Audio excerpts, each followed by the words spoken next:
Captain Jake Morrison sat in his command chair, watching the stars drift past on the main screen. The UFS Frontier had been patrolling this sector for 3 weeks now, and nothing interesting had happened. His crew was getting restless. Some of them were playing card games during their off hours, while others spent time in the gym or reading books from Earth. "Captain," called Amy Rodriguez from her communications station. Her voice was sharp with surprise. "I'm picking up a distress signal. It's not human." Jake straightened up immediately. In all his years of space travel, humanity had never encountered another intelligent species. There had been theories and hopes, but no proof until now. "Put it through the speakers," Jake ordered. Static filled the bridge, followed by sounds that definitely did not come from human throats. The alien voices were high-pitched and musical, but there was clear panic in their tone. "Can you make sense of it?" Jake asked. Amy worked at her station, her fingers dancing over the controls. "Give me a few minutes, sir. The computer is trying to find patterns in their language." Commander Lisa Park stepped up beside Jake's chair. She was his second in command and had been with him for 5 years. "Should we alert Earth Command?" "Not yet," Jake said. "Let's see what we're dealing with first." Dr. Ryan Cole emerged from the elevator that led to the medical bay. He had heard the commotion and came to investigate. "Did I hear correctly? Are those alien voices?" "Looks like it, Doc," Jake replied.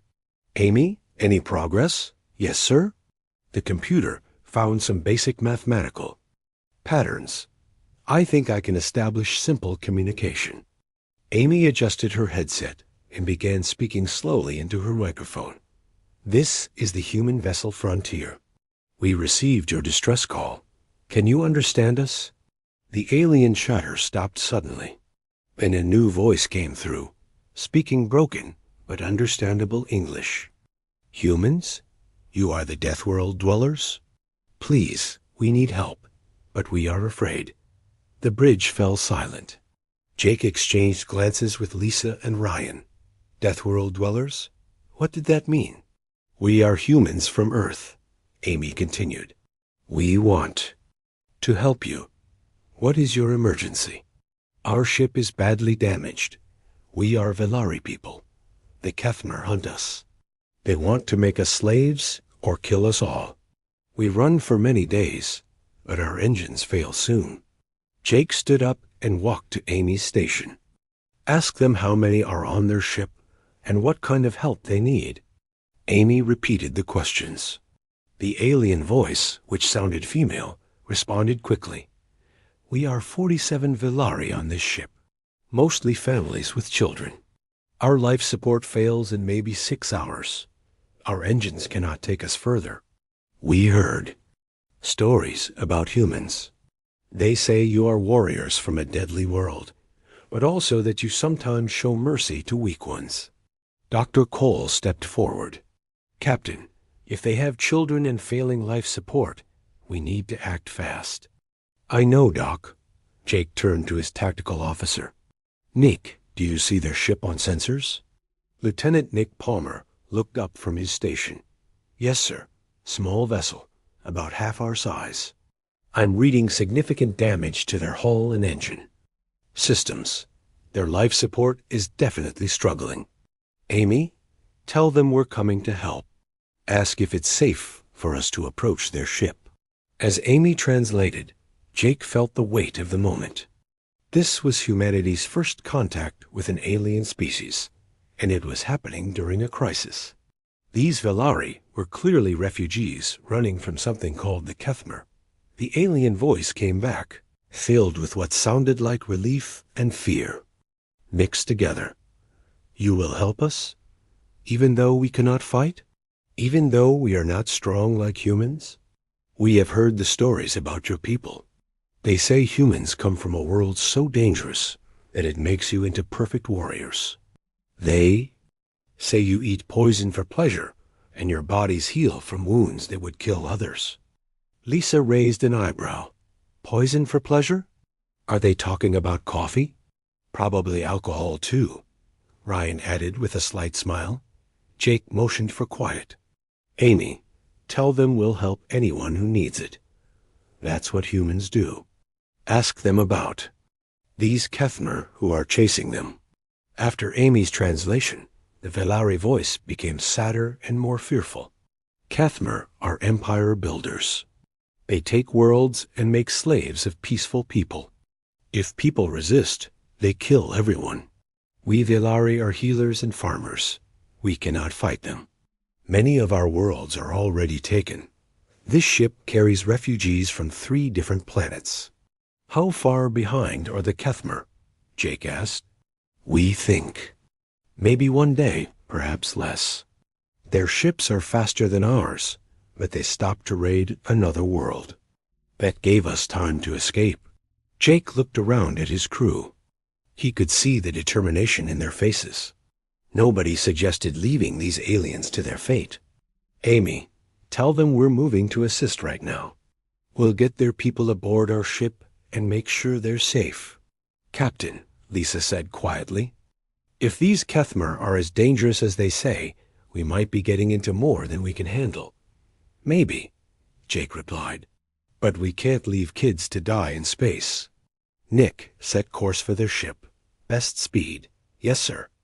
As the Frontier changed direction and accelerated toward the alien vessel, Amy continued talking with the Velari.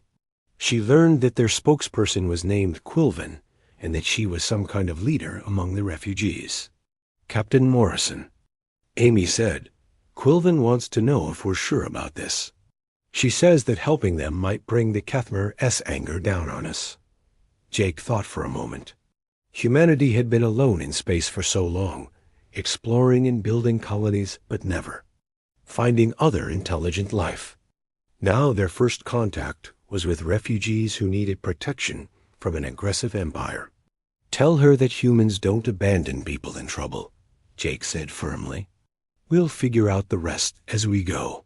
As the alien ship grew larger on their screen, Jake couldn't help but wonder what humanity was about to get itself into. But looking at his crew's faces, he knew they would face whatever came next together.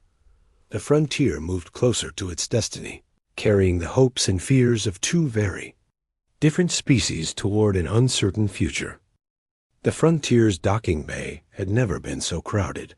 47 Velari refugees stood huddled together, their large purple eyes darting nervously around the human ship.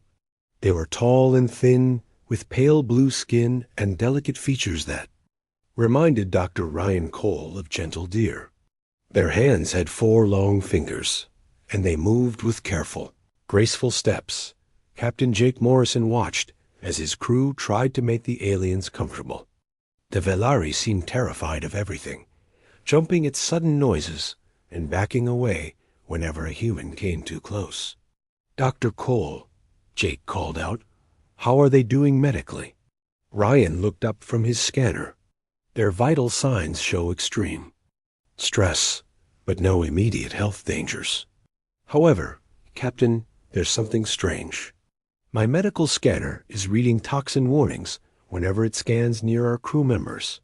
Toxin warnings? An elderly Velari with silver markings on her forehead stepped forward hesitantly. Through Amy Rodriguez's translation device, her voice came through as soft and melodic. Forgive us, Captain Morrison. I am Elder Quilven. Our healer Zenthara says your people carry many dangerous substances in your bodies. The smell from your breath contains chemicals that would kill most Velari. Jake looked confused. What chemicals? A younger Velari with intricate blue patterns on her arms approached nervously. I am Zenthara, healer for our people. Your doctor's body shows traces of caffeine, alcohol, and capsaicin. These are deadly poisons to us. How do you survive with such toxins in your system? Dr. Cole laughed, then quickly stopped when he saw the aliens flinch at the sound. I had coffee this morning and spicy food last night. To us, these aren't poisons. The Velari exchanged worried glances. Elder Quilven spoke again. The stories about Deathworld dwellers are true. You consume. Poison for pleasure can survive. Not poison, Amy explained gently. Just things that taste good to us. Coffee helps us stay awake, and spicy food makes eating more enjoyable. Engineer Kyle Watson approached with his tool bag. Captain, I'd like to take a team over to their ship and see if we can fix their engines. Maybe we can get them mobile again. Good idea. Take Beth Turner with you? As Kyle and technician Beth Turner prepared to leave, they noticed the Velari watching them with amazement. Kyle was carrying a heavy bag of tools that weighed almost 50 pounds, but he handled it easily. Beth was wearing work gloves and had several metal tools hanging from her belt. Elder Quilvin, Amy said, our engineers want to help repair your ship. Is that acceptable? The elderly Velari looked shocked. Your people would touch our technology? Work with metal and electricity? On our world, only special individuals can handle such dangerous tasks, and they must be protected with many safety measures. Kyle and Beth are good at fixing things, Jake explained. They work with dangerous equipment every day. It's normal for humans. Zenthara whispered something to Elder Quilvin in their own language. Then she spoke through the translator. Dr. Cole, may I ask why your people are doing physical training? I saw several humans in a room lifting heavy metal objects and running on machines. Are they being punished? Dr. Cole smiled carefully. No, they're exercising. We do it to stay healthy and strong. You voluntarily stress your bodies? You cause yourselves pain for health? Exercise makes us stronger and helps us live longer. The Velari looked at each other in disbelief. One of the younger aliens spoke up, and the one with brown hair was bleeding from small cuts on his hands, but he continued working. Do humans not feel pain? That's probably Sam from maintenance, Jake said. He was fixing some sharp metal panels earlier. Small cuts don't usually stop us from working. Xanthara's eyes grew wide. A wound that draws blood would require immediate medical attention for Velari. We would become unconscious from the trauma. As Kyle and Beth prepared to cross to the Velari ship, Elder Quilvin pulled Jake aside. Captain Morrison, I must explain about the Kethmer, so you understand the danger we have brought to you. Jake nodded. Tell me. The Kethmer Empire has conquered 12 star systems in the past 50 years. They are warriors from a world with weak gravity, so they are very fast and agile. But they are also cruel. They believe that only the strong deserve to live, and they use weaker species as slaves or food. Food? Jake's expression darkened. Yes. They do not understand concepts like mercy or protection of the weak. When they discover that you have helped us, they will mark humans as enemies. They will study you and then decide whether to avoid you or destroy you. Amy had been listening to the conversation. Elder Quilvin, how did you learn to speak our language so quickly? Velari are natural linguists. We learn languages easily, because we were once traders between many worlds. Before the Kethmer came, we helped different species communicate with each other. Dr. Cole approached with Zenthara following behind him. Captain, I've been learning about Velari medicine. Their healing methods are incredibly advanced. They can regrow damaged organs and repair genetic defects that we consider incurable. And I have learned about human medicine, Zenthara added. Your people perform surgery while the patient is awake. You cut into bodies and repair them with metal and plastic parts. You inject weakened diseases into healthy people to prevent illness. Such courage is beyond our understanding.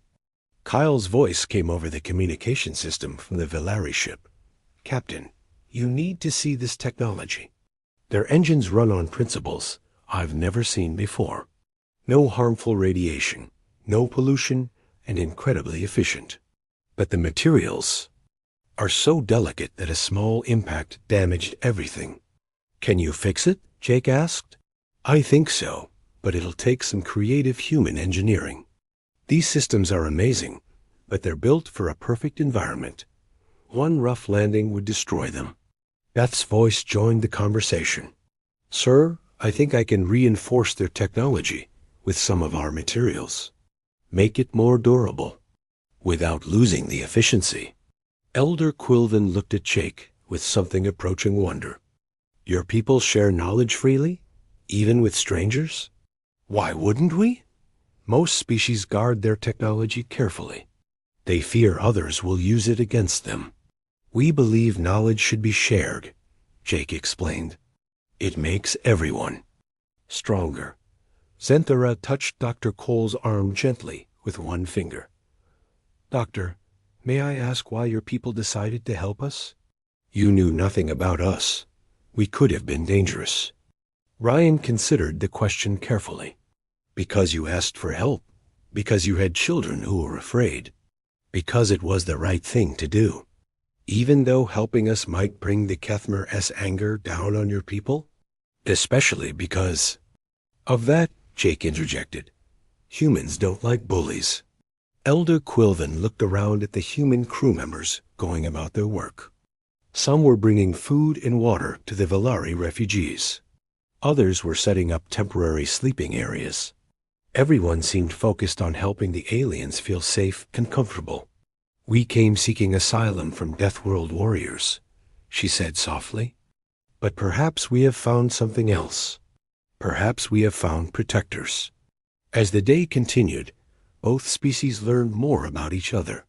The humans discovered that Velari art, music, and philosophy were incredibly beautiful and complex.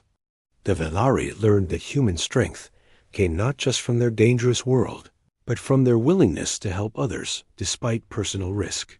But deep in space, 3 Kethmer warships were following the trail left by the Velari refugee ship, getting closer with each passing hour.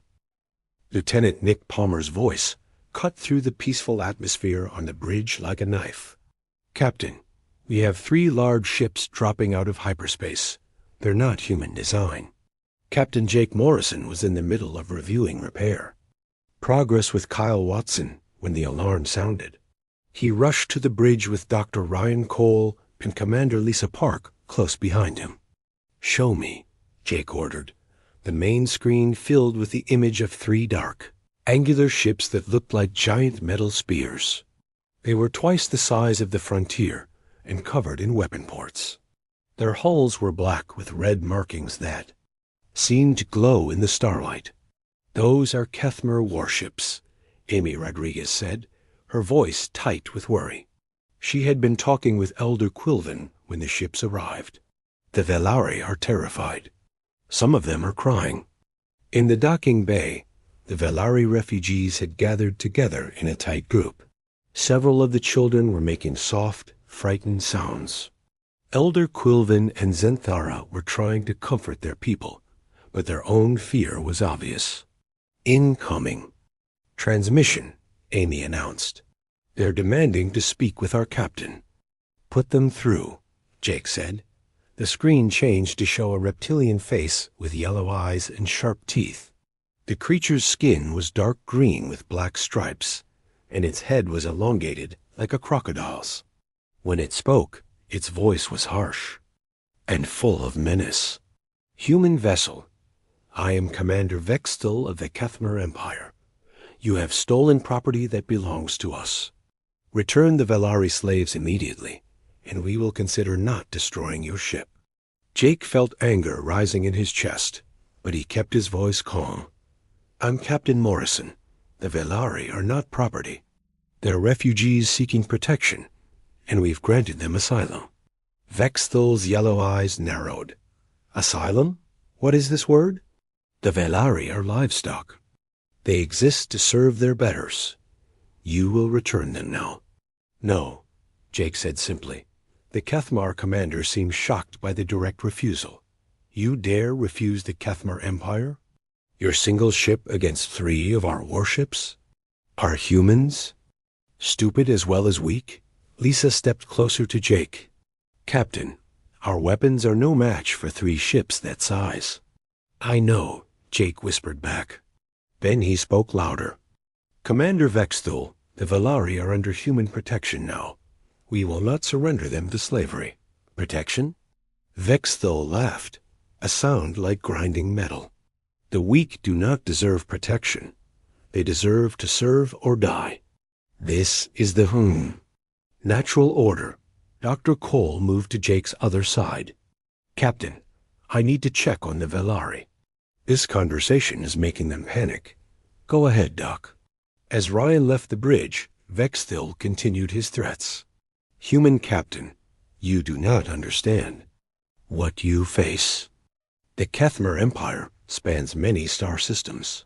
We have destroyed entire species that opposed us. Your people are unknown to us, but that will not save you. Maybe not, Jake replied. But we won't hand over innocent refugees to be enslaved. Innocent? Vexthul's voice rose with what sounded like genuine confusion. The Valari are prey animals. They have no weapons, no armies, no strength. They exist only to be used by superior beings. How can prey be innocent or guilty? Nick Palmer looked up from his tactical station. Captain, 2 of their ships are moving to flank us. The 3rd is staying in position to block any escape route. Acknowledged. Jake kept his eyes on the Kethmer commander. Vexthul, you speak of superior beings, but what makes you superior? Your weapons? Your willingness to hurt the defenseless? Strength makes us superior. Power makes us superior. The ability to take what we want makes us superior. The Valari cannot stop us, so they belong to us. This is how the universe works. Not in human space. Weapons specialist Megan Torres spoke quietly from her station. Captain, their weapons are charging. Energy signatures are building. Jake nodded. All crew, this is the captain. Prepare for possible combat. Non-essential personnel to emergency stations. Throughout the ship, humans began moving quickly to their assigned positions.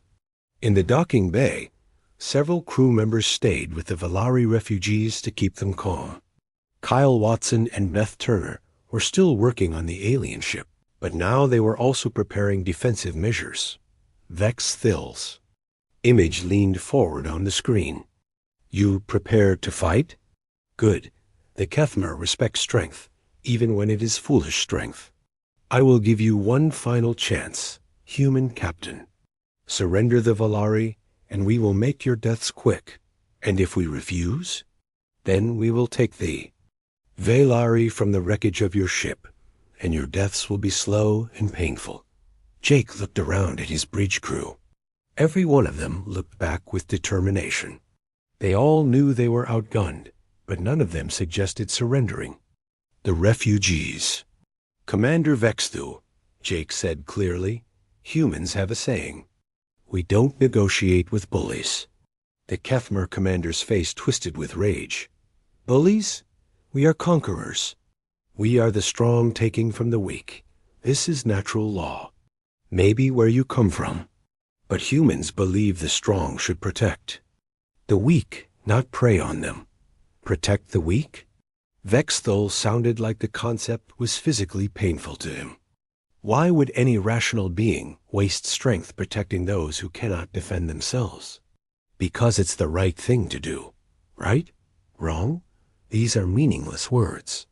There is only strong and weak, predator and prey, master and slave. Amy Rodriguez had been recording the entire conversation. Captain, I'm transmitting everything to Earth Command.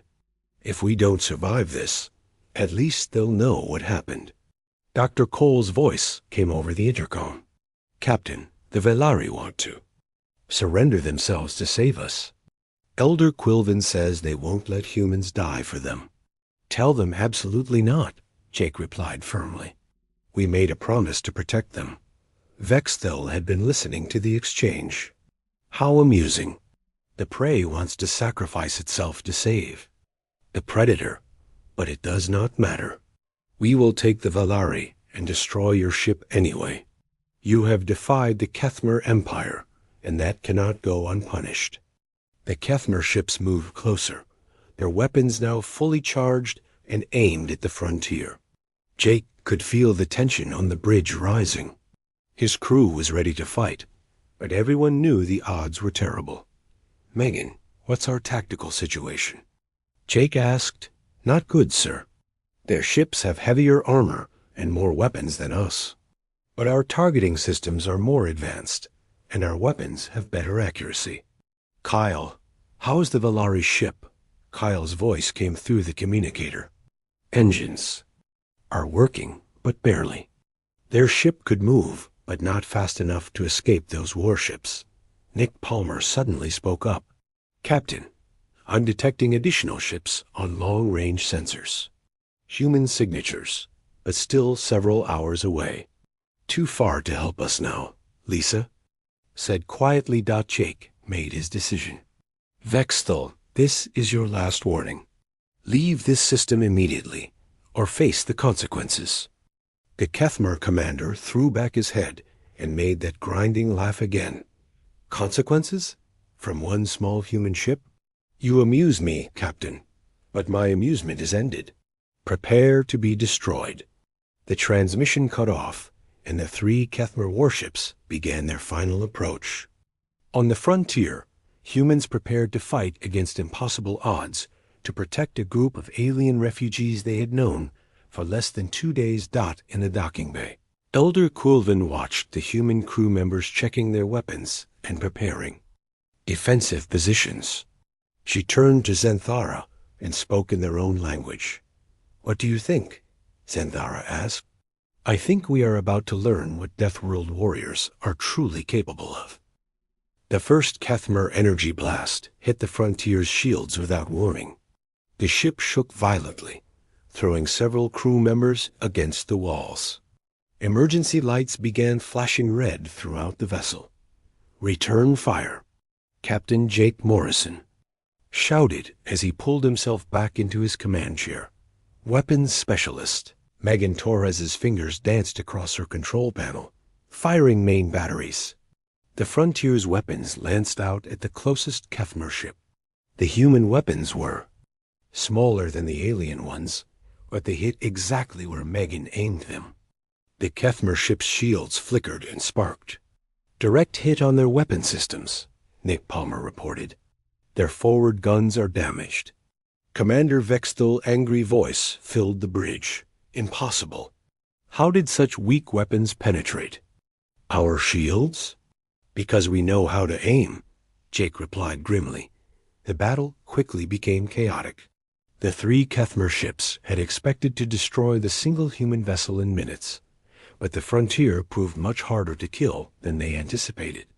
Every time the alien ships fired, Captain Morrison and his crew seemed to know exactly where to move to minimize damage. "Lisa, take us between those 2 ships," Jake ordered. "Make them worry about hitting each other." Commander Lisa Park's hands flew over the navigation controls. The Frontier dove and rolled like a fighter plane, using its smaller size to stay out of the worst enemy fire. The Kethmer ships were fast, but they had been designed for straight-line attacks against helpless targets, not for this kind of close combat maneuvering. In the docking bay, Sergeant Dana Walsh and her security team had set up defensive positions around the Valari refugees. The aliens were huddled together, some crying softly, but they watched in amazement as the humans worked calmly under fire. Sergeant Walsh, one of the younger Valari, asked through Amy's translation system, "Why are your people not afraid?" "Your ship is being attacked by much larger enemies." Dana checked her rifle and smiled. "We are afraid. But fear doesn't stop us from doing our job. You can function while afraid? Fear keeps us alert, helps us think faster and fight harder." "Elder." Quilvin stared at the human soldiers. Even under attack, they moved with confidence and purpose. When the ship shook from enemy fire, they adjusted their positions quickly and continued their work. On the bridge, the situation was getting worse. The Frontier's shields were failing, and 2 of the Kethmer ships were moving to bracket them in a crossfire. "Captain," Nick Palmer shouted, The middle enemy ship is trying to ram us. I see it. Megan, target their engines. The Frontier's weapons struck the attacking ship's rear section, causing explosions along its hull. But the ship didn't stop. It was still coming straight at them. All hands, brace for collision. Jake announced that the Kethmer ship slammed into the Frontier's side. Metal screamed against metal, and several hull sections buckled. Worse, the collision tore a hole in both ships, connecting them. Hull breach on Deck 7, Gamey reported. Emergency force fields are holding, but barely. Through the torn metal, Kethmer warriors began pouring into the human ship. They were tall, reptilian creatures with powerful legs built for jumping. In their low-gravity homeworld, they could leap incredible distances and move with lightning speed. Repel boarders. Jake commanded all security teams to Deck 7. Lieutenant Alex Chun grabbed his sidearm and a handful of Marines. They ran through the corridors toward the breach, meeting panicked crew members running the other way. How many? Alex asked one of the fleeing engineers. At least 20 of those lizard things. They're fast, sir. Faster than anything I've ever seen. Alex and his team reached Deck 7 to find chaos. The Kethmer warriors were indeed incredibly fast, leaping from wall to wall and attacking with curved blades and energy weapons. They moved like deadly dancers, almost too quick for human eyes to follow. But the humans had advantages the Kethmer didn't expect. When the first alien warrior leaped at Alex, the lieutenant didn't try to match its speed. Instead, he predicted where it would land and fired 3 shots into that space. The Kethmer warrior ran straight into the bullets. Don't chase them, Alex shouted to his team. Let them come to you, then hit them where they're going to be. The other Marines quickly learned the tactic. The Kethmer were fast and agile, but they followed predictable attack patterns. Humans, raised on a world where everything tried to kill them, were experts at reading predator behavior. Private Martinez took a deep slash across his arm from a Kethmer blade, but instead of falling back, he grabbed the alien's weapon hand and held on. The Kethmer tried to pull away, but Martinez was much stronger than expected. Now, Martinez yelled. Corporal Johnson put 3 rounds into the trapped alien. Blood was running down Martinez's arm, but he was still fighting. The Kethmer warriors began to realize something was wrong. These humans should have been easy prey. They were slower and less agile than Kethmer, but they seemed impossible to kill. Wounds that should have stopped them only made them fight harder. On the bridge, Dr. Ryan Cole was treating injured crew members without stopping his other duties. Captain, I've got burns, cuts, and broken bones, but everyone's still at their stations. Jake watched his tactical display. The boarding party was being pushed back, but slowly. How long until those reinforcements arrive? 2 hours, sir. Nick replied, maybe less if they push their engines hard. The ship shook again as the 2 remaining Kethmer vessels continued their attack. The Frontier's weapons were still firing back, scoring hit after hit on the enemy ships. But the human vessel was taking severe damage. In the boarding action, Alex Chun made a desperate decision. Follow me, he shouted to his remaining Marines. We're going through the breach onto their ship. Sir? Corporal Johnson looked at him like he was crazy. If we can damage their ship from the inside, maybe we can even the odds. Alex led his team through the twisted metal of the hull breach and onto the Kethmer vessel. The alien ship was dark and hot, with a thick, humid atmosphere that smelled like a swamp. The Kethmer hadn't expected humans to board their ship. Alex and his team fought their way toward what looked like the enemy vessel's engine room, using their knowledge of ship design to guess where the most critical systems would be. Back on the Frontier, Sergeant Walsh received a report that made her smile grimly. Captain, Lieutenant Chan's team has reached the enemy engine room. They're setting charges. Outstanding. Tell them to get back here as soon as possible. The explosion that followed lit up space like a small star. The Kethmer ship that had rammed them lost power and began drifting. Alex and his team barely made it back through the breach before their escape route was sealed by emergency systems. Commander Vexthil's voice came over the communication system, filled with disbelief and rage. What are you? How do you fight? While wounded? How do you board our ships? How do you function under conditions that should kill you? We're human, Jake replied simply.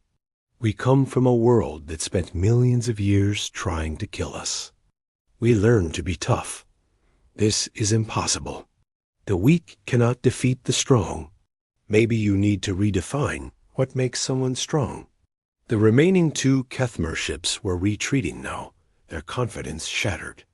They had expected to face helpless prey, but instead found warriors who seemed to thrive on adversity.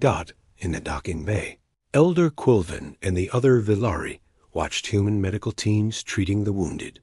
Crew members with serious injuries were joking with their doctors. Others with bandaged arms and legs were already returning to their duties.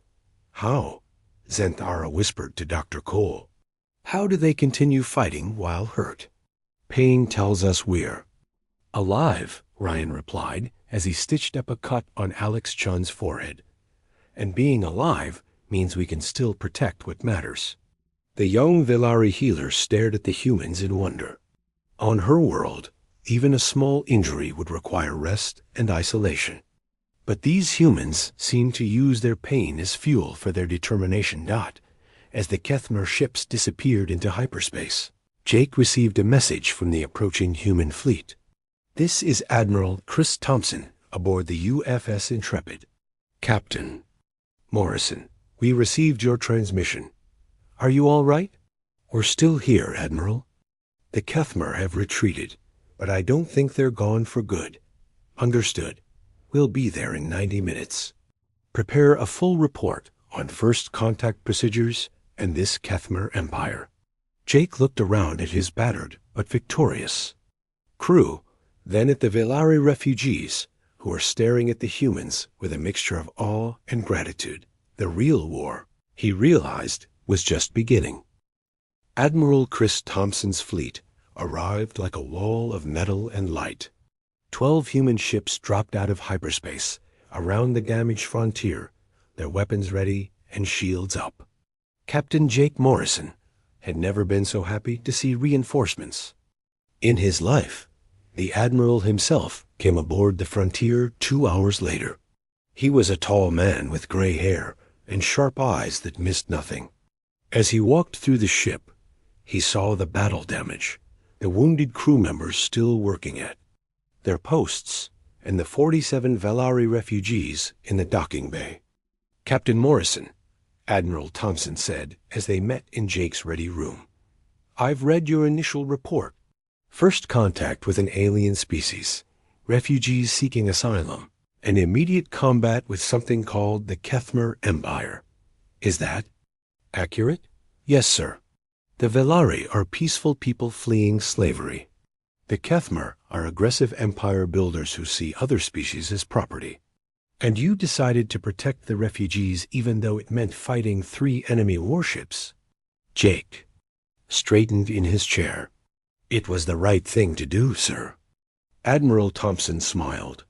I agree completely. But, Captain, I need you to understand what this means. According to the Villari, this Kethmer Empire spans multiple star systems and has been expanding for decades. We're not dealing with a small problem. I know, sir. Commander Vexthil made it clear that they'll be back with more ships. Before the Admiral could respond, Amy Rodriguez's voice came over the intercom. Captain, Elder Quilvin requests a meeting with you and the Admiral. She says it's important. Minutes later, the 3 humans sat with Elder Quilvin and Zenthara in the ship's main conference room. The elderly Villari leader looked much calmer now, but her large purple eyes still showed worry.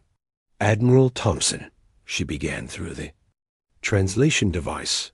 Captain Morrison and his crew have saved our lives. We owe humans a debt that can never be repaid. You don't owe us anything, Jake said. We helped because it was right. Nevertheless, we wish to offer something in return. Velari technology, our knowledge of the galaxy, and our connections with other peaceful species who are also threatened by the Kethmer. Dr. Ryan Cole entered the room carrying a datapad. Admiral, I've been working with Zenthara on combining our medical knowledge. The results are incredible. Explain, Admiral Thompson said. Velari healing technology can regrow organs and repair genetic damage. Combined with human surgical techniques and our resistance to trauma, we could revolutionize medicine for both species. Zenthara spoke up. And human medical practices can help my people become stronger.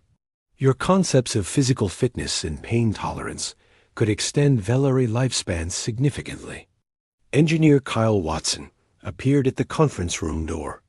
Sorry to interrupt, but Admiral, you need to see what we've accomplished with their ship. The group moved to the docking bay where the Velari vessel sat. Kyle and Beth Turner had been working on it for hours, and the changes were remarkable. We've reinforced their engine systems with human materials, Kyle explained. The efficiency is still incredible, but now it can handle rough conditions. No more breaking down from small impacts. Beth pointed to various modifications. And we've added human backup systems. If their delicate technology fails, our robust systems take over automatically. Elder Quilvin looked amazed. You have made our ship stronger without losing what made it special? That's the idea, Kyle said. Human engineering philosophy is about making things that work under any conditions. Admiral Thompson was studying the technical readouts. This is impressive work. Captain Morrison, I think we're looking at the beginning of something much larger than a simple rescue mission. Amy Rodriguez approached the group with a worried expression. Admiral, we're receiving multiple distress calls from different sectors. Other alien species are requesting human assistance. Word is spreading that humans helped Velari against the Kethmer. How many? Admiral Thompson asked. 7 different species so far, sir. All of them claim to be refugees from Kethmer expansion. Elder Quilvin nodded sadly. The Kethmer Empire has many enemies, Admiral. Most are species like us, who cannot fight back effectively. They have been waiting for someone strong enough to stand against the Kethmer. And they think humans are strong enough? Admiral, Zenthara said quietly, we have seen your people fight while wounded.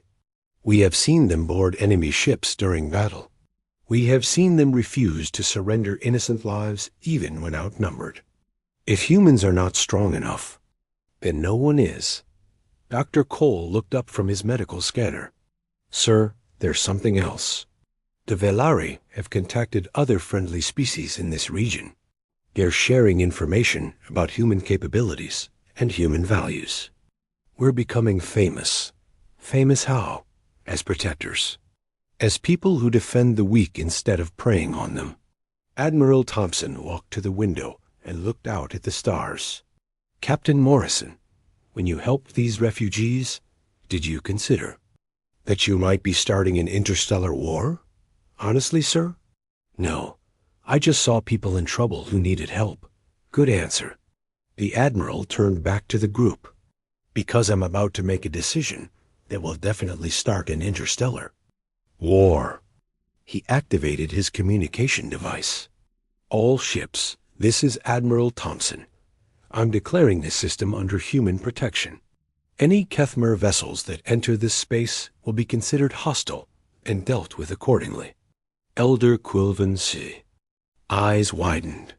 Admiral, the Kethmer will see this as a declaration of war. Good, because that's exactly what it is. The Admiral's voice carried throughout the fleet. For too long, peaceful species have suffered under the Kethmer Empire's expansion.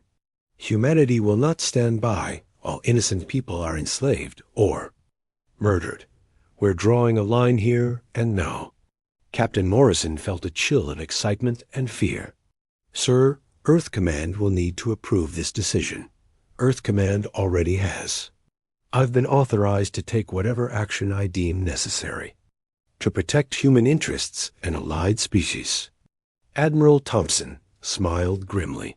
"It seems our government agrees that protecting refugees is a human interest."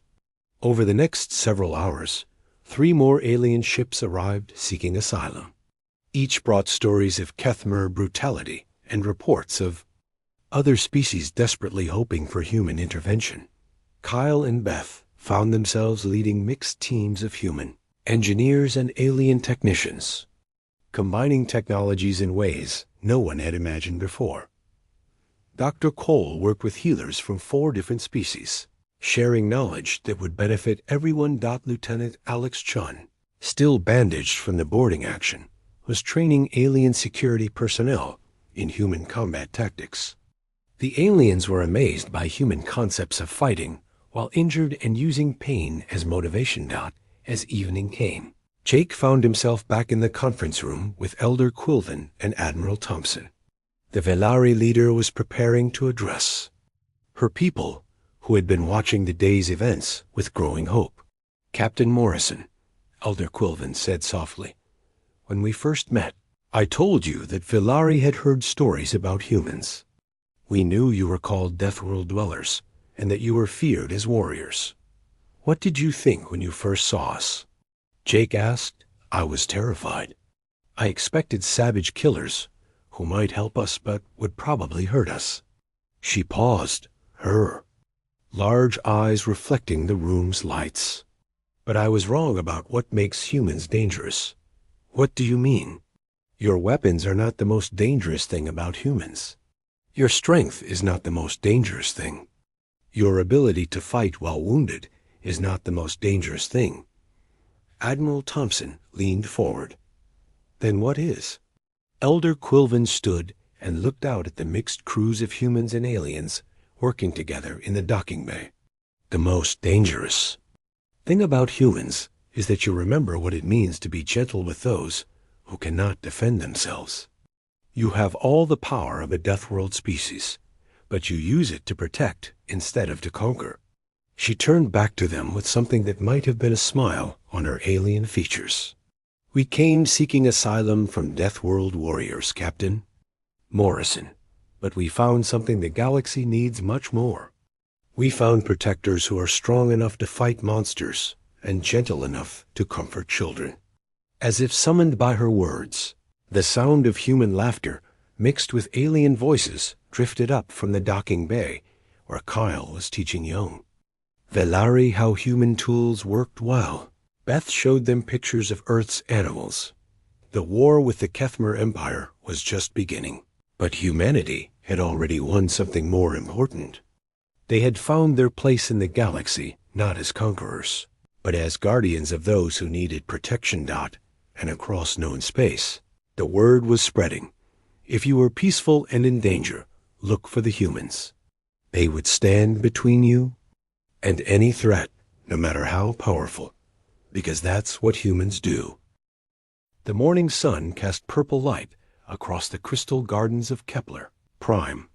High Counselor Veltar walked slowly between the glowing trees, her 6 delicate arms reaching out to touch the warm crystal branches. The Zilani people had grown these gardens for over 1,000 years. Each crystal held the memories and songs of her ancestors. Veltar smiled as young Zilani children played among the smaller crystals. Their laughter rang like tiny bells in the soft air. This was how life should be. Peaceful, beautiful, safe. She did not know that death was coming from the stars. Captain Jake Morrison stood on the bridge of the Coalition Defense Station high above Kepler Prime. He watched the peaceful world turn slowly below him. Green fields and crystal cities sparkled in the sunlight. It was hard to believe that war was coming to this quiet place. Jake was one of only 50 humans in Coalition space. His people came from a world called Earth, far away from the main galactic routes. Most Coalition species thought humans were too dangerous to live among them. They called Earth a death world. They said it was too violent, too harsh for civilized beings. Jake did not feel dangerous. He felt worried. "Captain Morrison," said Lieutenant Zara, a tall, blue-skinned Altarian. "We have incoming ships on long-range sensors." Jake turned to look. At the main screen, red dots appeared at the edge of the star system. There were many of them. Too many. How many ships? Jake asked. "Scanning now, sir." Zara's face went pale blue, which meant she was afraid. "Sir, I count over 3,000 vessels." Jake felt his heart sink. The entire coalition defense fleet in this sector had only 200 ships. They were good ships, built for exploration and research, but they were not built for war. "Send a message to all coalition forces," Jake said. "Tell them the Vorthic Empire has arrived." On the planet below, Ambassador Amy Richardson was meeting with the Zelani Council in their Great Crystal Hall. Amy was the human diplomatic representative to this sector. She had been trying for months to convince the coalition leaders that the Vorthic threat was real. "Honored counselors," Amy said, "you must begin evacuation procedures now. Our scouts report that the Vorthic fleet is much larger than we expected." High Counselor Veltar raised one of her hands. "Ambassador Richardson, we appreciate your concern. But surely there is still time for negotiation. The Vorthic are a warrior people." "Yes, but all beings can be reasoned with." Amy shook her head. "Counselor, with respect, you do not understand what the Vorthic are. They do not negotiate. They do not show mercy. They conquer and destroy. That is all they know." Another counselor spoke up. "But Ambassador, your own people were once considered dangerous warriors. Yet here you are, serving the cause of peace." Amy felt frustrated.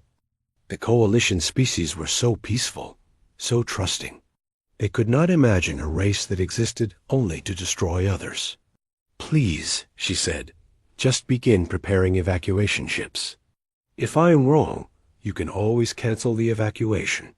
Before Veltar could answer, the crystal walls of the hall began to glow red. Warning lights flashed throughout the building.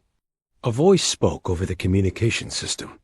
"All citizens, this is an emergency.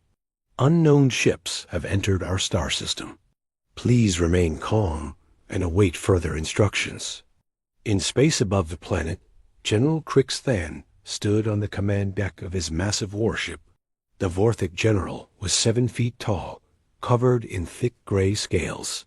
His 4 arms each held different weapons. His red eyes looked down at the small blue and green world below. "Pathetic," he growled. "Look how weak they are.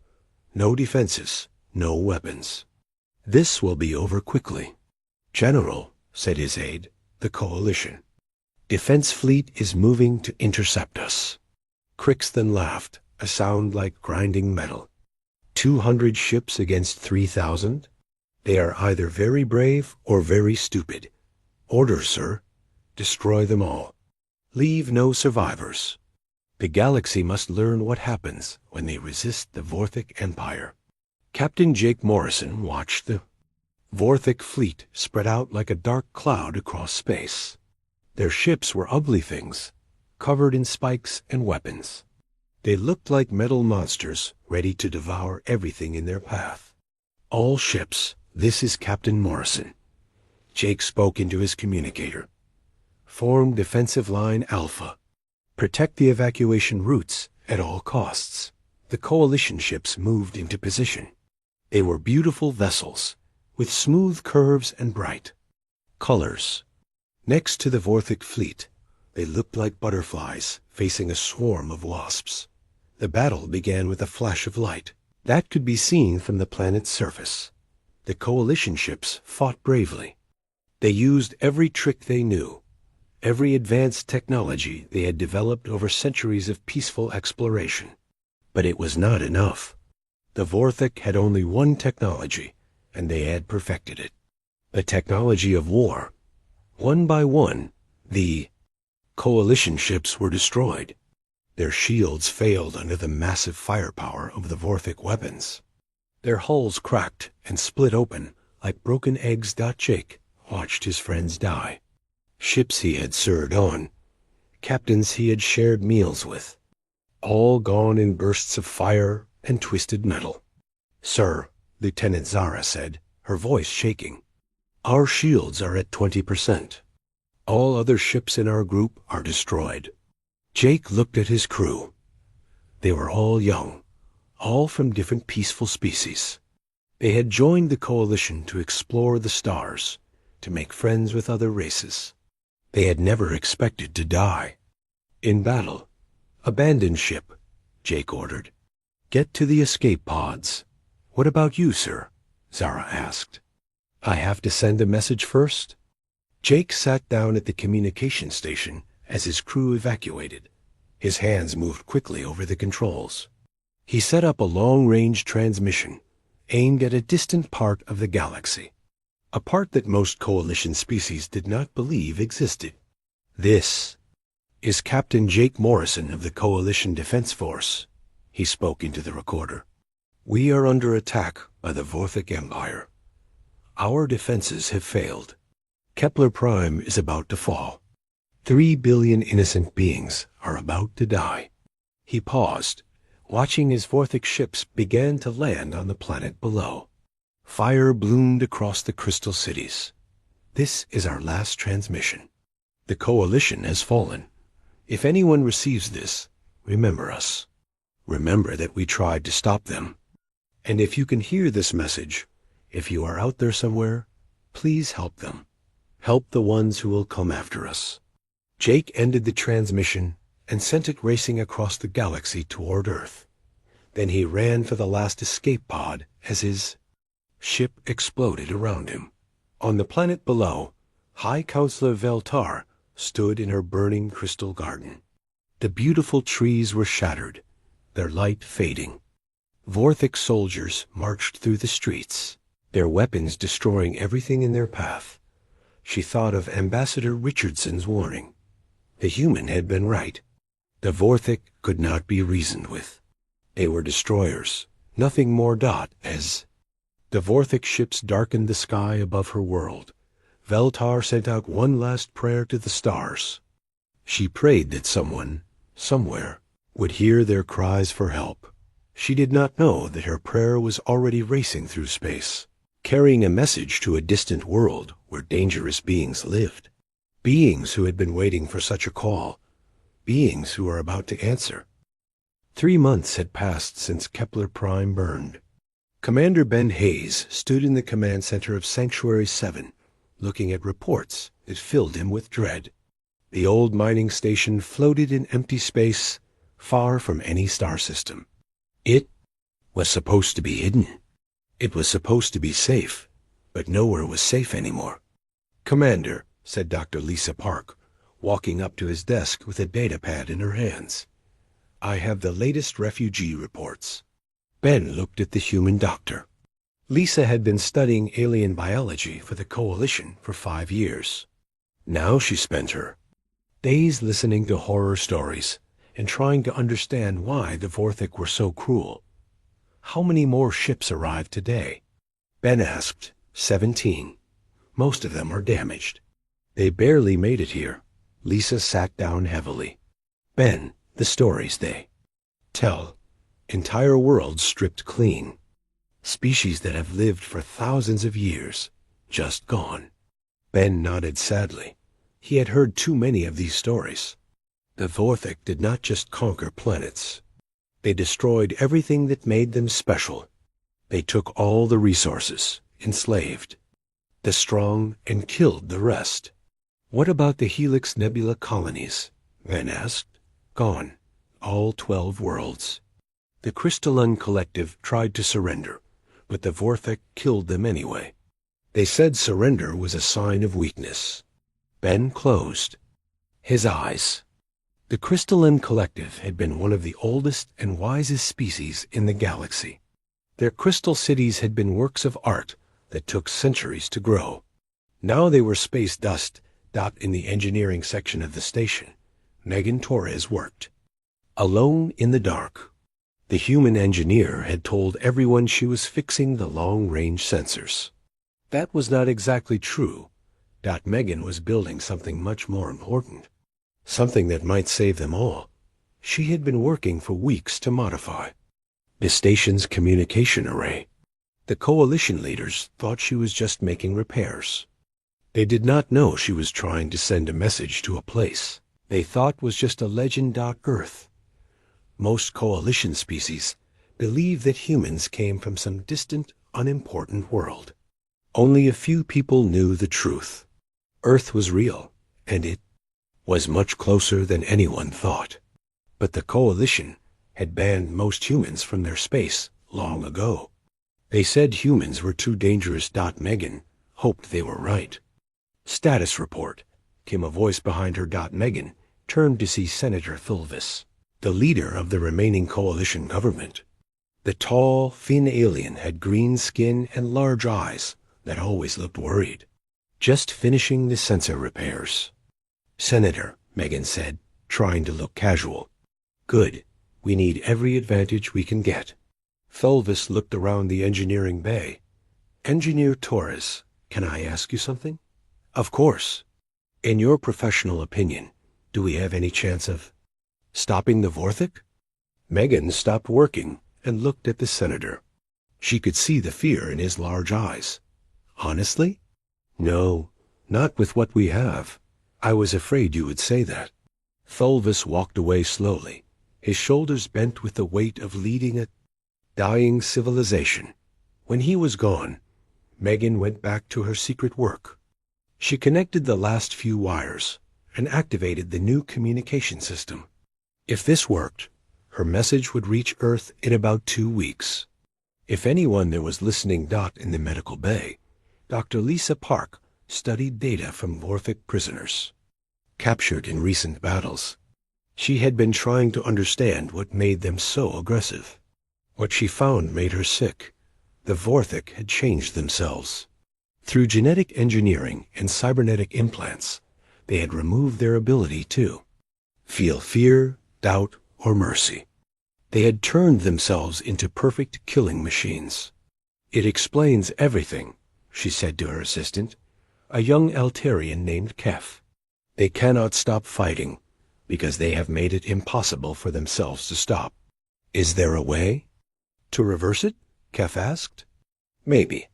But it would take years of research, and we would need living subjects. Lisa shook her head.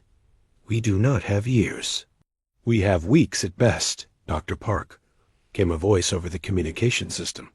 Please report to the command center immediately. Lisa found Commander Hayes looking at a tactical display with several other officers. His face was pale. Lisa, I need you to look at this, Ben said. Tell me what you think. The display showed a star map of the local area. Red dots marked the positions of Vorthik fleets. There were hundreds of them, spread across dozens of star systems. They are not just conquering randomly, Lisa said after studying the pattern. They are conducting a systematic search. Searching. For what? For us? For any remaining coalition forces? Lisa traced the pattern with her finger. Look at how they are moving. They are checking every system, every possible hiding place. How long before they find us? 2 weeks. Maybe 3 if we are lucky. Ben felt his heart sink. 3 weeks was not enough time to evacuate everyone. There were over 2 million refugees crammed into stations and ships throughout this empty region of space. Most of their vessels were damaged and could barely make short jumps. Begin evacuation procedures, Ben ordered. All non-essential personnel and civilians are to board transport ships immediately. As the command staff hurried to carry out his orders, Ben looked out at the stars. Somewhere out there, the Vorthik fleets were coming. Soon they would find Sanctuary 7, and the last free beings in the galaxy would be forced to run again. But where could they run to? The Vorthik seemed to be everywhere. They were faster, stronger, and completely without mercy. The coalition had been built on peace and cooperation. They had no weapons that could stop an enemy that lived only for war. Days later, Megan Torres received an answer to her secret message. It was short and simple, but it made her hands shake with excitement. Message received, help is coming. Maintain position. Terran Defense Force en route. Megan stared at the message. Terran Defense Force. That meant Earth had a military. A real military, not the small defense ships that the coalition used for. Emergencies. She wanted to tell Commander Hayes immediately. But something held her back. The coalition leaders had spent decades keeping humans away from their civilization. They thought humans were too dangerous to trust. Maybe it was time to find out if they were right. 3 days later, long-range sensors detected Vorthik scout ships at the edge of the system. Sanctuary 7 had been found. All ships begin immediate evacuation, Commander Hayes announced. This is not a drill. As ships launched from the station and scattered into deep space, Megan Torres sent one final message toward Earth. They found us. We are running. Please hurry. Then she joined the desperate flight into the darkness, hoping that help would arrive before it was too late. The refugee fleet drifted through empty space, running dark and silent. 200 ships carried the last free beings in the galaxy. They had been fleeing for a week since leaving Sanctuary 7. Food was running low. Hope was running lower, Commander. Ben Hayes sat in his quarters aboard the command ship, reading old files. The Coalition database contained thousands of records about different species. Most were boring reports about trade agreements and cultural exchanges. But one file was marked with red warnings. Classification Level 7. Restricted access. Subject: Species 347b. Common name: humans. Origin: Sol system, planet Earth. Ben had never read a Level 7 file before. He almost put it away. But with death following behind them, and nowhere left to run, what did security levels matter anymore? The file was written 43 years ago, after humanity's first contact with the Coalition. Ben read with growing amazement. Initial contact established with species claiming origin from Sol 3. Designation Earth. Physical examination reveals species adapted to Class 12 Deathworld conditions. Gravity 1.7 times galactic. Standard. Atmospheric pressure 2.3 times standard. Surface temperature ranges lethal to most Coalition species. Ben kept reading. The report describes humans as incredibly adaptable and resilient. They could survive in environments that would kill most other beings within minutes. But what shocked Ben the most was the psychological evaluation. Species demonstrates concerning levels of aggression and tactical thinking. Natural response to threats involves immediate violence rather than negotiation. Military structure highly developed despite relatively primitive technology. Recommendation: limit contact to prevent cultural contamination. Cultural contamination? Ben said out loud. They were afraid of us? A soft knock came at his door. Come in, Ben called. Dr. Kate Williams entered, carrying a datapad. Ben had known Kate for 2 years. She was quiet, intelligent, and one of the best strategic analysts in the Coalition. She was also human, though Ben had never thought much about what that meant. Commander, I have something to show you, Kate said. Something I probably should have told you months ago. She sat down across from his desk and activated her datapad. A tactical display appeared showing Vorthik fleet movements and battle patterns. I have been studying the Vorthik for 3 years, Kate said. Not just their technology or their numbers. Their strategy, their weaknesses. Ben looked at the display. What did you find? They are predictable. They use the same attack patterns, the same formations, the same tactics in every battle. They rely on overwhelming force because it has always worked. That does not help us. We do not have overwhelming force. Kate smiled for the first time in weeks. No, but we have something they have never faced before. Something they do not know. How to fight. What? Humans. Before Ben could ask what she meant, his communication system activated. Commander Hayes, please report to the main bridge immediately. We have a situation. Ben and Kate hurried to the bridge. They found Historian, Zephiel, waiting for them. The old scholar was one of the few beings who remembered the early days of the Coalition. Commander, Zephiel said, I have been reviewing our passenger lists. I found something interesting. The Historian activated the main display.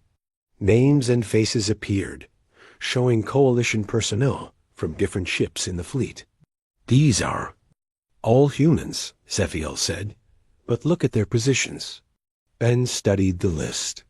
There were more humans in the fleet than he had realized. They worked as engineers, doctors, security officers, and researchers. Many had served in the Coalition for years, without anyone paying attention to their species. There are 73 humans in our fleet, Zephiel continued. I checked their backgrounds. Many have military training from Earth. Several have Special Forces experience. A new voice spoke from behind them. Actually, there are more than that. Everyone turned. A Coalition security officer named Alex Turner stepped forward. Ben had seen him many times, but never really talked to him. I am Captain Alex Turner, Earth Special Forces, the man said. And I am not the only one who has been hiding their real job. As if responding to a signal, other Coalition personnel began stepping forward. Dr. Sarah Blake from the medical bay. Engineer Chris Blake from the power systems. Communications Officer Danny Ross. One by one, they revealed themselves. We have been here for years, Captain Turner explained. Watching, learning, preparing. Preparing for what? Commander Hayes asked. For this, Turner said simply. Earth knew this day would come. The Coalition is peaceful and trusting. Sooner or later, someone like the Vorthik would appear. Someone who could not be reasoned with or negotiated with. Dr. Kate Williams stood up. The Coalition banned most humans from their space because they were afraid of us. They said we were too aggressive, too violent. They thought we would corrupt their peaceful society. They were not wrong, Captain Turner said. We are violent. We come from a world that tried to kill us every day. We learned to fight because we had to. But we also learned to protect those who could not protect themselves. Ben felt confused and hopeful at the same time. How many of you are there? Here, in this fleet? About 40 trained soldiers. In Coalition space overall? A few thousand. That is still not enough to stop the Vorthik. Turner smiled, and for the first time, Ben saw something dangerous in the human's eyes. Commander, we are not your entire army. We are your scouts. What do you mean? The message Engineer Torres sent to Earth? It was not the first one. We have been sending reports home for months. Earth knows about the Vorthik. They know about the threat to the Coalition. Ben felt his heart start to race. Are you saying Earth is sending help? I am saying Earth has already sent help. The Terran Defense Force left our system 3 weeks ago. How many ships? Turner paused. All of them. Before anyone could respond, Lieutenant Zara called out from the sensor station. Commander, I am detecting massive energy signatures at the edge of the system. Vorthik? Ben asked, feeling his brief. Hope die. No, sir. These signatures are different. Much different. The main screen activated, showing long-range sensor data. Dozens of contacts appeared, approaching at high speed. But their energy patterns were unlike anything in the Coalition. Database. Captain Turner looked at the screen and smiled. Those are not Vorthik ships. How can you tell? Because I recognize the engine signatures. Those are Terran heavy cruisers. Turner activated his personal communicator and spoke in a language Ben did not recognize. English. A moment later, a reply came back in the same language. Admiral Clark sends his regards. Turner translated. The cavalry has arrived. As the fleet watched, more and more contacts appeared on their sensors. Hundreds of ships, then thousands, all of them moving with the deadly precision of a military force that had been born for war. Ben looked at the growing display with amazement. How many ships did Earth send? Captain Turner checked his communicator again. 15,000 combat vessels, plus support ships. That is impossible. No one has that many warships. Turner looked at him with that dangerous smile again. Commander, you still do not understand what Earth is. We are not a peaceful exploration society. We are a military civilization that learned to explore. Every human world has defenses. Every human ship can fight. We have been preparing for war since the day we reached the stars. On the screen, the human fleet continued to arrive. Their ships were dark and angular, built for function rather than beauty. They moved like predators, spread out in attack formations that spoke of centuries of military experience. Contact the Vorthic fleet, Turner said to the communications officer. Tell them the humans have arrived. Tell them they have exactly one chance to surrender. Ben watched the approaching fleet and felt something he had not felt in months. Not just hope, anticipation. The Deathworlders had come to war. Admiral Ryan Clark stood on the bridge of the battleship Vengeance, watching the Vorthic fleet spread across space like a dark cancer. His weathered face showed no emotion, but his gray eyes burned with cold fire.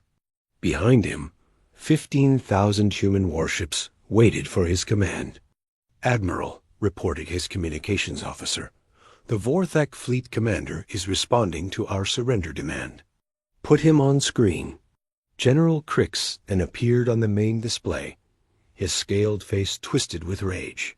You dare demand our surrender? We are the Vorthic Empire. We have conquered 1,000 worlds.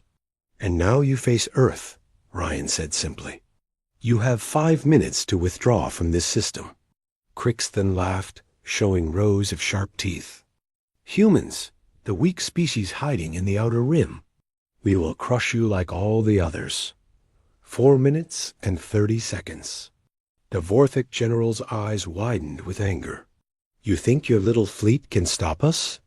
We have fought for centuries. We know every trick of war. Ryan's expression never changed. 4 minutes. Crix then cut the transmission. Ryan turned to his tactical officer. All ships, battle stations, prepare for immediate engagement. Across the human fleet, thousands of ships came alive with deadly purpose. These were not the sleek, elegant vessels of the Coalition. Human ships looked like what they were. Weapons built to kill other weapons. Their hulls were thick armor. Their shapes were angular and brutal. Every line spoke of violence and death. Captain Nicole Grant climbed into her fighter in the launch bay of the Young Carrier Defiance. Around her, 500 other pilots prepared their ships for battle. The fighters were small, fast, and heavily armed, just like their pilots. Attention Raptor Squadron. Nicole spoke into her helmet radio. We have been waiting 3 years for this moment. The Vorthic think they are the greatest warriors in the galaxy. Today, we teach them they are wrong.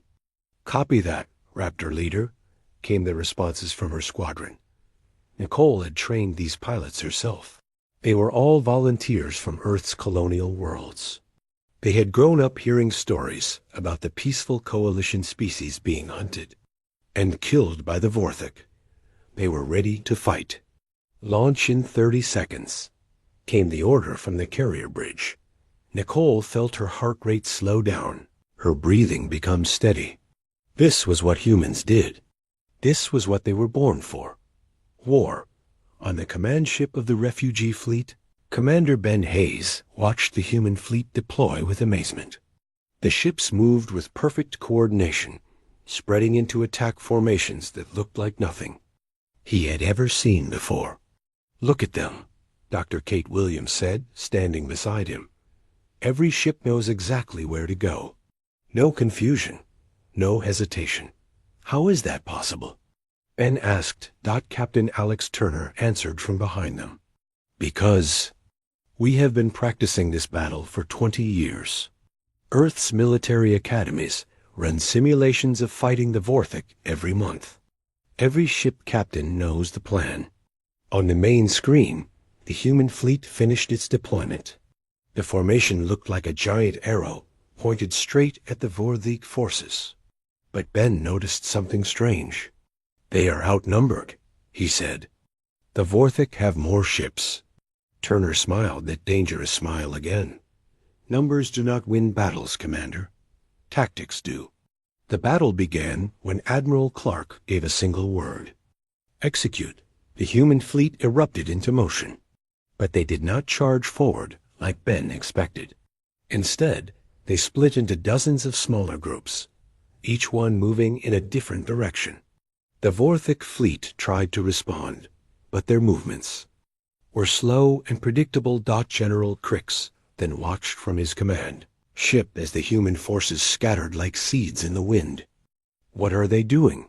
This is not how battles are fought." "Sir," said his tactical officer, "they are moving too fast. Our targeting systems cannot lock onto them." "Then fire anyway. Destroy them all." The Vorthik ships opened fire with massive energy weapons that could crack planets. But the human ships were not where the weapons expected them to be. They twisted and turned through space like living things, always moving, never staying still long enough to be hit. Captain Nicole Grant led her fighter squadron into the heart of the Vorthik formation. The enemy ships were huge, covered with weapons and armor. It looked impossible to destroy. "Raptor Squadron, target the engine sections," Nicole ordered. "Hit them fast and get out." Her fighters dove toward the Vorthik battleships like angry wasps. The enemy tried to swat them with defensive guns, but the human pilots were too quick. They slipped between the massive ships, firing precise shots at critical systems. Nicole watched one Vorthik cruiser lose power and drift helplessly as her fighters destroyed its engines. "That is how we do it," she said. "Next target bearing 2-7-0. On his command ship, Admiral Clark watched the battle unfold exactly as planned. The Vorthik were strong, but they fought like they always had. Straight lines, direct attacks, overwhelming force. Humans fought differently. They fought smart. "Major Rodriguez," Clark spoke into his communicator. "You are clear for boarding operations." Major Sam Rodriguez smiled as he prepared his Marines for assault. "Copy that, Admiral. Time to show these lizards what close combat really means." The human Marines launched in small, fast ships that looked like metal bullets. They flew straight at damaged Vorthik vessels, ignoring the defensive fire. Where coalition species would try to disable and capture, humans had a different plan. Sam's ship crashed through the hull of a Vorthik cruiser, and his Marines poured out, weapons ready. The Vorthik soldiers were bigger and stronger than humans, but they had never fought an enemy that seemed to enjoy violence. "Move fast, hit hard," Sam ordered as his Marines spread through the enemy ship. No prisoners, no mercy. The Vorthik defenders found themselves facing warriors who fought with a fury they could not understand. Humans did not just fight to win. They fought like their families were watching. They fought like their honor depended on it. In the engineering section of the human flagship, Ashley Miller monitored the weapon systems with satisfaction. Human technology was not more advanced than Vorthik equipment, but it was designed by people who understood war at a level that went beyond technology. "Admiral," she reported, "all weapon systems operating at 100% efficiency. We are ready for the final phase." Admiral Clark nodded. The battle had been going for 2 hours.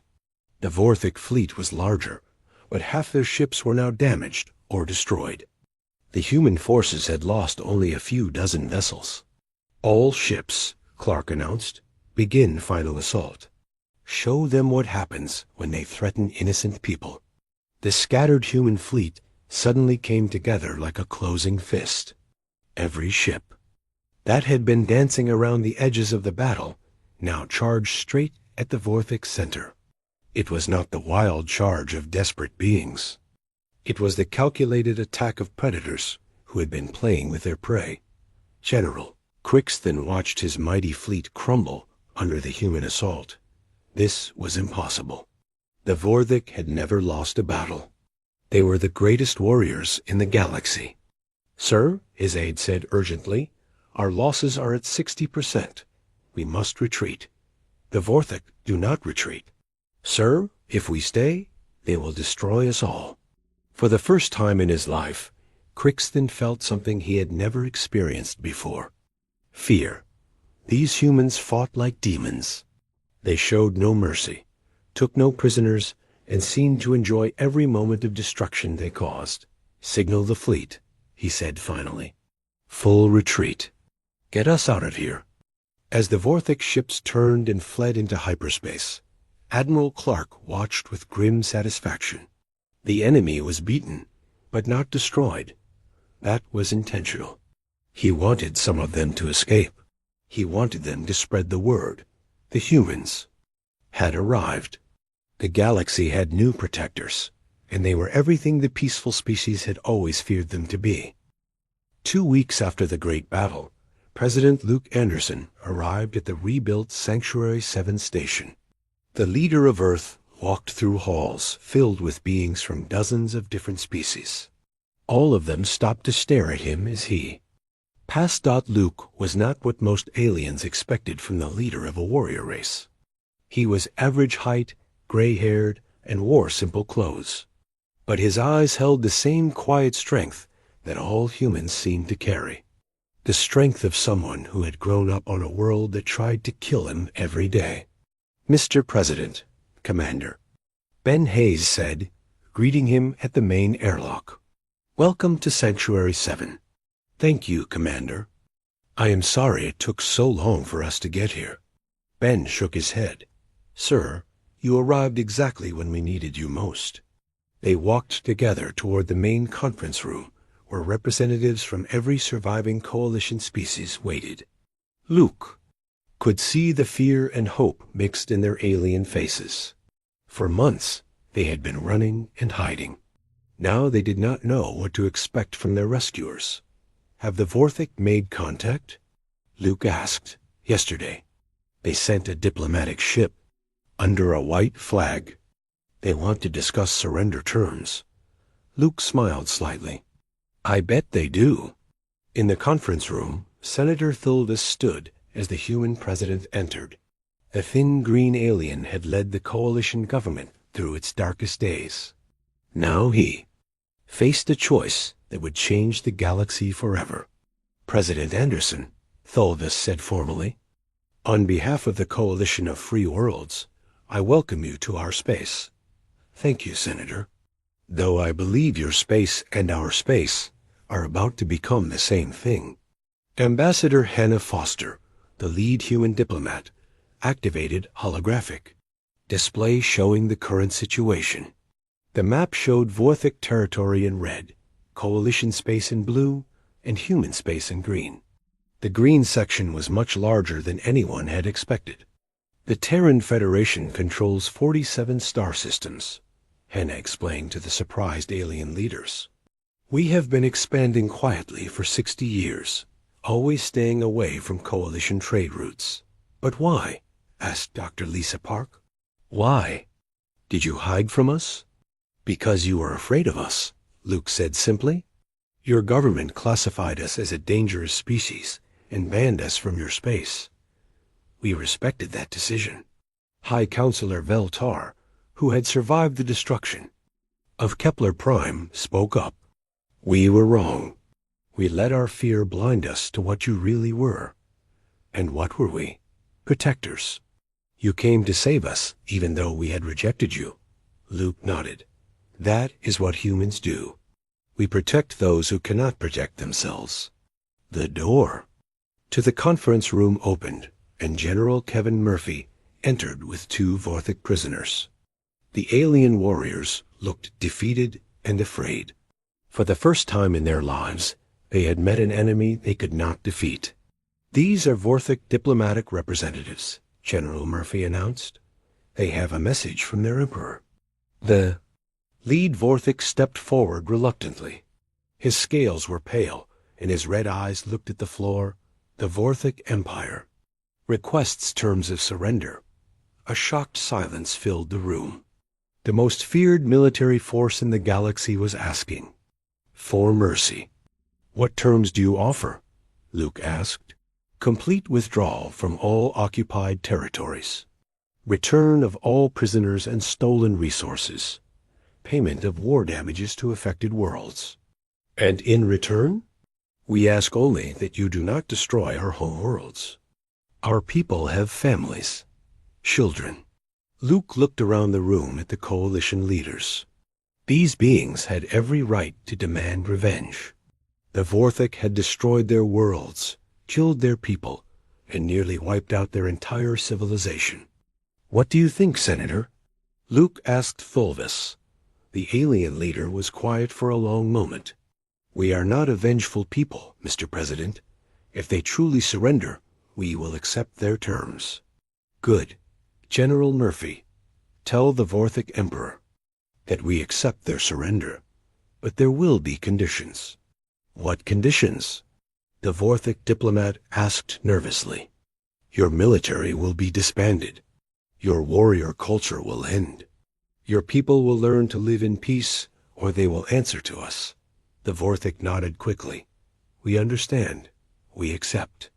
After the aliens left, the real negotiations began. Ambassador Foster presented the draft of what would become known as the Deathworld Compact. The agreement is simple, Hannah explained. The Coalition of Free Worlds formally invites humanity to join as full members and protectors. In return, Earth provides military defense for all Coalition space. What does that mean in practical terms?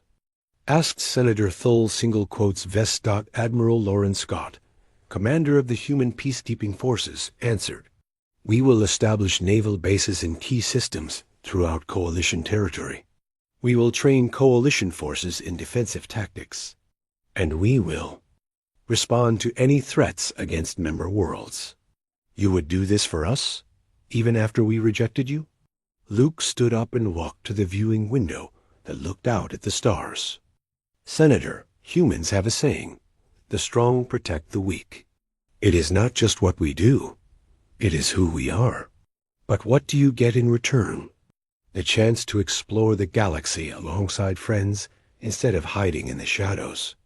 The opportunity to learn from the wisdom of species that have lived in peace for centuries. And the knowledge that our children will grow up in a universe where freedom means something. The negotiations continued for 3 days. When they were finished, the Deathworld Compact was signed by every species in the Coalition. For the first time in galactic history, a military alliance was created not for conquest, but for protection. 6 months later, construction crews from dozens of worlds worked together to rebuild Kepler Prime. Human engineers worked alongside Zelani Crystal growers to create something new. The rebuilt cities combined the beauty of alien art with the strength of human defensive architecture.